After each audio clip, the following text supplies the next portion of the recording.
Hurricane Helene spewed out horrific winds and floods all about, but it also called out the best in some, like my son.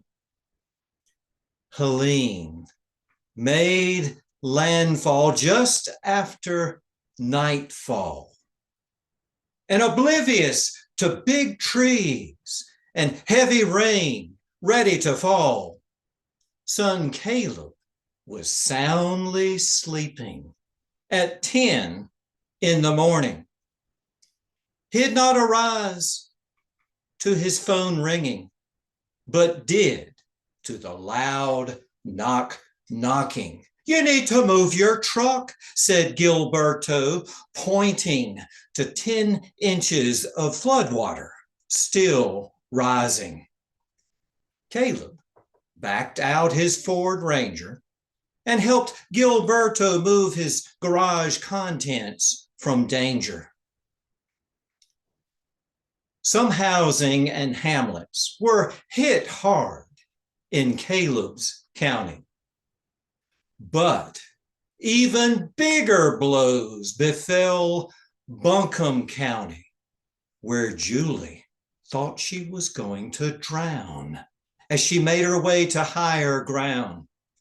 She saw a car float by and enter someone's house on the fly. Through surging water, she joined hands with a neighbor. Together, they pushed on with rake and shovel to higher ground, safer harbor. It's hard to imagine the depths of devastation from horrifying winds and floods in combination. It didn't just close roads. It devoured whole highways. 5,000 bridges were damaged or destroyed. Hundreds of businesses were crushed and shut down. 2,000 homes were given the ultimate shakedown. What's worse than all this damage to property, all the lives lost to Helene's all-out robbery? Drownings took the lives of 43. Landslides smothered another 23. 19 died from blunt force debris or collapsing houses or trees. Trees, oh, so many uprooted trees.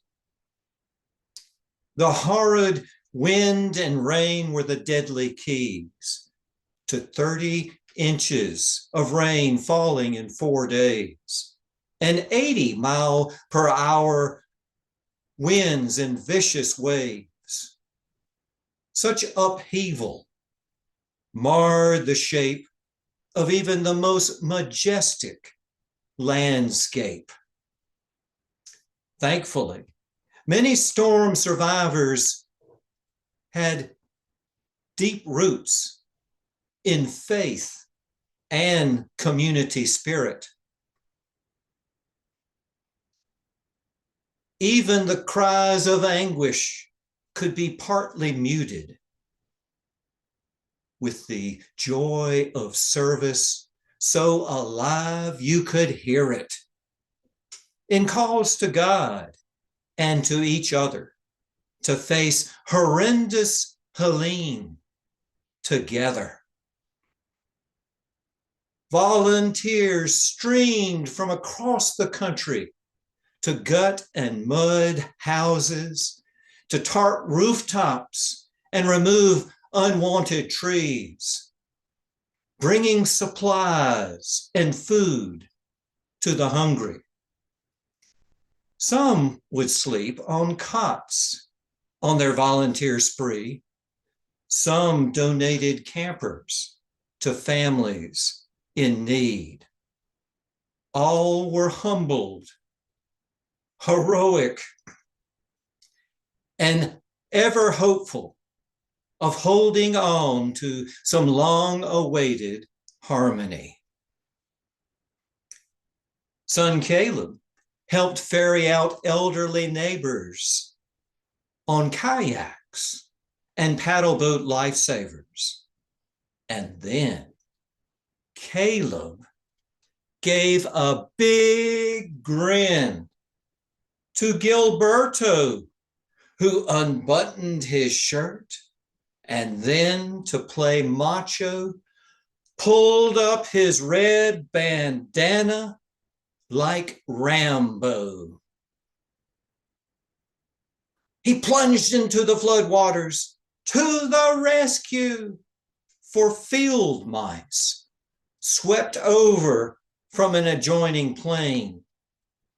They were frantically paddling in a key or two, and Gilberto scooped them up, but not in vain. He tossed them to safety on drier ground. Be it Bat Cave or Asheville or Caleb's hometown, a snapshot of this catastrophe might best be found in God's hands, scooping us up and tossing us to higher ground.